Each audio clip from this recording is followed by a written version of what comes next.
I thank the Lord in heaven that the SCP Foundation found me. They took good care of me, make sure I get visitors, let me listen to music.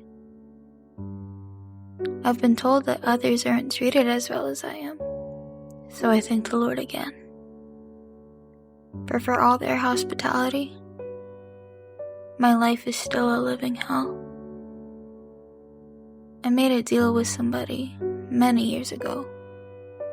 At the time, I was young and foolish and thought myself invincible.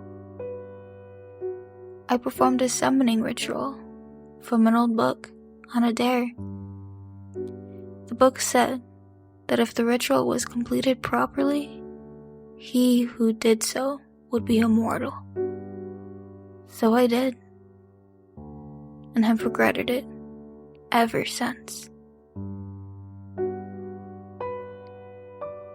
The exact details of what happened have been blurred by the passing of years, but by the end of it all, something had placed a curse on me, and I started to turn to concrete. At first, I was happy with my situation. Immortal and invincible seemed like the perfect life. I bragged to my friends about how I would see the end of the earth. But as time passed, I found it harder and harder to move. Panic set in. I desperately tried to tell my friends, but they thought me mad. As they told me before, I was thrown into an asylum. They'd played along, and at first, because they thought I was drunken, it had become too much for them, and they put me away for my own safety. For a time, it wasn't so bad. The people at the asylum took good care of me and generally tried to help. Eventually, though, the doctors and therapists started to slip away. I was beyond their treatment and did not appear to require any care. Finally, when the last one deemed me a hopeless case, they threw me into solitary confinement and forgot me. My life from then on out became a true hellhole. No, I should not say my life. Life is being able to walk and eat and drink and make merry, to know the presence of others and be free. But my time there was none of these. Immortal and invincible, the two qualities I had desired, and me, trapped in a small cell, unable to take advantage of them. In danger of going mad, I turned to God, praying for our salvation, praying that my curse would be lifted, praying that I would one day walk again a free man. During the first stint in hell, it worked. I remained as sane as I could, for I knew that God would grant me reprieve. And indeed, one day, men took me away from my confinement. For the first time in ages, I knew the sun, fresh air, others' faces. True, I remained more immobile. But the Lord would fix that. I was wrong. Shortly after my release, I was thrown into another small cell in another asylum. I thought God had taken me from my cell to taunt me with the prospect of freedom before casting me deeper into the pit.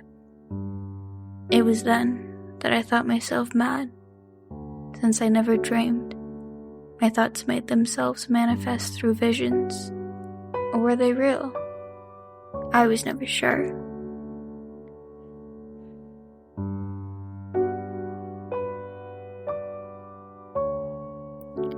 Thought after thought tormented me in my private circle of hell.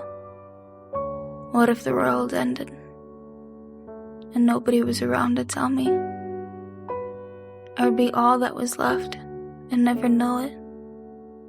My body would remain the same, whilst the world rotted around me, until nothing was left but me and my thoughts, and then those would decay and I would be trapped within a hollow shell.